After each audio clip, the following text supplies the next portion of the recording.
All right, everyone, welcome back into another NFL DFS video. Going to be breaking down the Sunday night showdown here for you guys between the Minnesota Vikings and the Indianapolis Colts. Let's go ahead and get into it.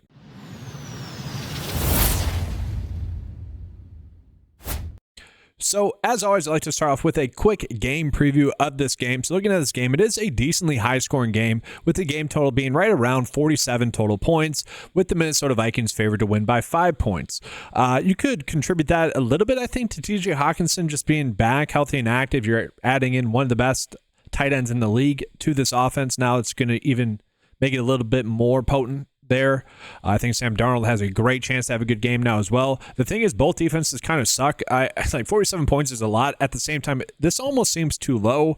I do think the Colts with Joe Flacco there maybe have a chance to cover the 5.5 points there. So, I don't think we need to really game script too much with our builds, but injury-wise, there's really not that much there except for the fact that Joe Flacco is playing and TJ Hawkinson is healthy. So let's go ahead and get into the build process for this game. And so really the issue with this game is that it is very top heavy in terms of who we want to be going out of our way to target. Justin Jefferson is expected to have a really good game. If you're looking at some of his prop totals, it's around 86.5 receiving yards is going to be his line, and I think that's correct. Justin Jefferson should be able to go out and have a big game. Now, there's two factors that could come into Justin Jefferson maybe not having a monster game. One, TJ Hawkinson having a great game, coming back and just being a beast. Now, it is his first game back. They have seemingly brought him back correctly. I thought he'd be coming back after their bye week. No, they let him out even more time. I don't know if that's concerning or if they just really waited until he was good to go.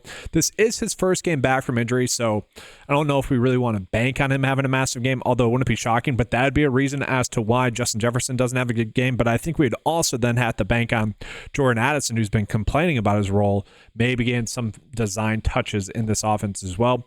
The issue for Jordan Addison is that he really hasn't been all too much better than someone like Jalen Nailor, who Jalen Nailor is probably going to be our value play on this slate for the Vikings. Honestly, there's a couple of builds where I've toyed around with just going CJ Ham and honestly just trying to get a lucky touchdown out of him, like right here, like where it's a 1 yard rushing touchdown, or maybe they leak him out of the back and he gets a catch. You guys will see kind of what I mean again, because it's pretty top heavy.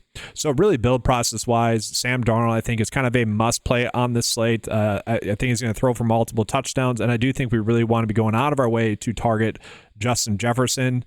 Then honestly, Aaron Jones should be in for a massive game. His rushing attempts total, props wise, is at like 17.5. So that tells us that Vegas sees him having a very big workload. And if we're locking in around, let's just say 20 opportunities from Aaron Jones in this game, a game that should be a pretty easy matchup for him, he should be able to go for around 20 or so points as well. So I think those are kind of the easy ones. And then as well, TJ Hawkinson, I do like. We don't really have to get too crazy after that. So from there, let's go ahead and jump into the Indianapolis Colts. The Colts are, I guess, slightly better, although Jonathan Taylor, sure, maybe gets a more difficult matchup there against the Vikings. I'm not too worried about that. I think he's going to be heavily featured in this game. We've seen him do really well against other defenses that are, good. Honestly, like Pittsburgh, Chicago, and Green Bay all had over 4 yards per carry against them. Has been able to get multiple touchdowns in those games. So, kind of similar defenses, some a little bit more difficult of defenses as well. So I don't think we're really worried about the matchup. I think he's going to be someone that really goes out and has a great game as well. The issue that we have here is that I think we would be better suited playing someone like Josh Downs or Michael Pittman Jr. in the captain spot. I don't know if we need to play both of them. It might be difficult for both of them to have a massive game. At the same time, obviously, if you're playing Pittman and Downs in a build, you should be playing Joe Flacco as well. So that's kind of the conundrum that we have, is that this slate is extremely top heavy. We know exactly who we want to be targeting from Minnesota. We know exactly who we want to be targeting from the Colts.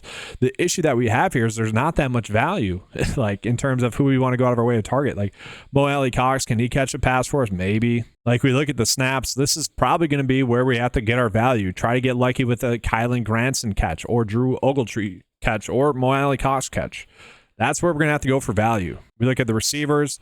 We know it's pretty top heavy. It's Michael Pittman Jr., it's Josh Downs, and then maybe Alec Pierce. So again, a little bit of a concern there. I'm fine with getting to Alec Pierce, but I don't think we want to go down too low. Like Ashton Dulin, sure, he could catch a pass. Like that's the slate that we have today. So we're trying to get lucky with someone like that. And then for what it's worth, while we're here, Minnesota, we'll take a peek at them as well. So again, Jalen Naylor did see less snaps, but he's not terrible. We actually saw Trent Sherfield and Brandon Powell get a little bit of work, kind of surprising there. Tight end wise, I expect all these snaps pretty much to go to TJ Hawkinson. It'll be interesting to see how they divvy up these other snaps though. Will it be Josh Oliver? Will it be Johnny Munn? I do expect a few 2 tight end sets, or a lot of 2 tight end sets with TJ Hawkinson back. So that's where the issue on this slate becomes the difficult part that we have. And so, yeah, so looking at it, guys, like, honestly, we could blindly just, like, click on these players that we want to be playing. So, like, honestly, we'll do Michael Pittman Jr. for captain play, see what kind of lineups we can come up with there. And then we're just kind of blindly clicking these players that we want in our builds. Maybe we get to TJ Hawkinson. We have $300 left over. Who is the lowest priced player that we can get to that we just kind of mentioned? Is there anyone there? Not really. So it's the lowest price, maybe Doolin, maybe Drew Ogletree, maybe Granson, but we're probably looking at one of these two. And so this is kind of the nature of this slate, is that we're naturally doing stuff like this with our builds. And maybe we could even go Hawkinson in the captain spot. That way we can fit Downs or Pittman. So like that's kind of what I'm looking at for the slate. I wish there was like, these are the top 4 plays directly. No, it's kind of a build night where we're trying to script out the game, but at the same time, I think it's just going to be pretty random. I don't think there's a logical way to go about making a build like that. So let's turn to the 9-to-5 lineup builder, see what that's telling us to make on this slate. And so again, guys, just going to give it 2 data points to go off, and just kind of rounding up here to some kind of even numbers just to see what it spits out to us. Again, don't really care about finagling it too much right now. I just want to show you guys what it favors as some of the best builds here. And so here we go. Sam Darnold in the captain spot. Not doing defenses that much. Like, holy crap. I don't like that. What's the best build without a DST? Okay. Sam Darnold, Aaron Jones, Ashton Doolin, Josh Downs, Justin Jefferson, and then another. I don't know if I agree with that, but that's kind of the theme, guys. That's kind of the theme. Again, I don't know if we're definitely not playing 2 defenses. And so, again, what I'd be doing here is at most one of the DSTs, and it'd be Colts DST in the captain or flex. Definitely don't want 2 of them. This is definitely a slate where I think this is going to apply, where we're definitely just doing this, and we can toss in the kickers in as well into that equation. But I did at least there. Darn it. No, at most. It's at most. I want at most. I'll just pop it up here for you guys. At most one of those. I don't need 2 of them. So let's do it again just to kind of see. So a little bit better. I like these ones a little bit better. I went with Powell. It's fine for $200. That's fine. So it makes sense. So that's going to be all for this video, guys. And so again, if you guys want access to any of the tools on the 9-to-5 website, use the promo code KEEPCASHING for your first time sign up. That'll give you guys $2 back, or $2 off of your first 9-to-5 membership, whether you're a first time member or a returning member. Take advantage of that. That's going to be all, guys. Thanks for watching. Make sure to leave a like and subscribe. That does help out the channel a lot. Do appreciate that. Good luck with your lineups. And as always, guys, let's keep cashing.